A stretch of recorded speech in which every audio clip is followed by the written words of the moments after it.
He did, yeah. Yeah, I mean, that's a bad spot to be in, right? Like, nobody wants to cause a caution. Nobody wants to be in that position. And, you know, especially when, you know, the leader's out front and got a 2-second lead or a 1.5 lead or whatever it is, right, with 3 to go. But it's just how this place is. You know, we blew the left rear tire in the spring last year with 3 laps to go or 4 laps to go. It just, probability of a caution in that last 5 laps is really high, and you got to know that. You hope it doesn't happen when you're leading, but you know, it's how it goes. And like I said, I'm proud of our team. Team did everything I could ask for them to do. They brought a race car that was absolutely phenomenal. I think we showed that. The middle part of the run, I don't know that there was anybody that can hang with us. We're gonna have to do a little work on the long run if we get one of the, you know, more of those in the fall race. Eric did a great job, but really when it all comes down to it, I'm really proud of the effort that we put in. You have kind of an odd relationship with this place. When that caution came out, were you like, here we go again? Yeah, I mean, I want to love this place. I mean, I won a championship here. We've won races here. We've done all the right things here. I really want to love it, but it's like golf. You're one hole away from throwing your clubs in the water, and you hit a great approach shot to the green, and you're like, this is the greatest game in the world, right? Racing's the same way, and this racetrack's the same way. You come back here every time thinking you're going to do it differently, or you're going to do it better, or you're going to do whatever, and stuff like that happens. So we have a running joke that as a 7 team, we don't make it easy, and Phoenix is the 7 car of the schedule right now for us. So you're more throw the clutch in the water guy rather than breaking over your knee? I don't know if you've met me, Bob, but I don't know that I'm strong enough to break the clubs over my knee, so I'll just throw the whole bag in the water.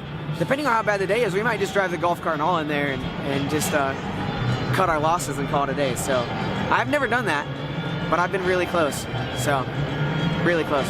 Only reason I don't throw them in is because I know my wife won't let me buy another set of clubs. So, you know, I'm still rocking the old, I don't know, like 10-year-old golf clubs. So maybe I should, then I get a new set. I don't know how, but could you see the battle for the win, or were you too far? Oh no, I was right behind it. Okay. And did you feel like, was that?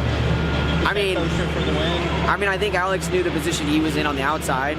You don't want to be in that position.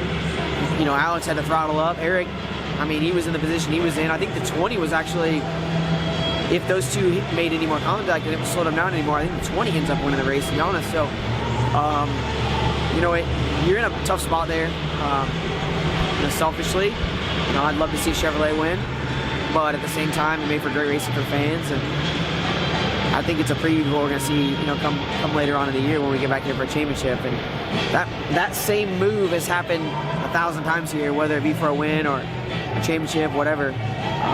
So, you know, I think at this point, Bob, everything's fair game. We are a full contact sport. I don't know that there are any rules anymore. So, either way, though, I thought Eric had the better car, and I took that away from him by what happened at 1 and 2. So, you know, I'm glad he was able to get back up there and win, right? Eric and I have been friends for a long time, and so I was glad to see him be able to rebound. But I'd have much rather see myself in victory lane, you know, so let's see. And what, forgive me if you already answered this, it was kind of hard to hear there for a little bit. What happened down there in turn 1, 2 down the roll?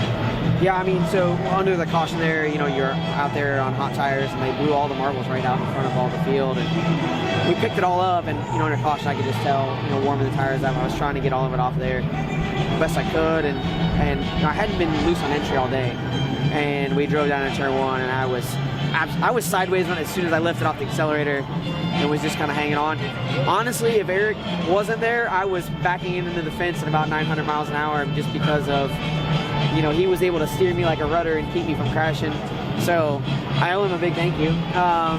But it's just frustrating to lead that many laps, to, you know, have a car that good, and then to walk out here with a 5th place finish. I mean, there's days that I would have loved to have finished 5th here. Today wasn't one of them.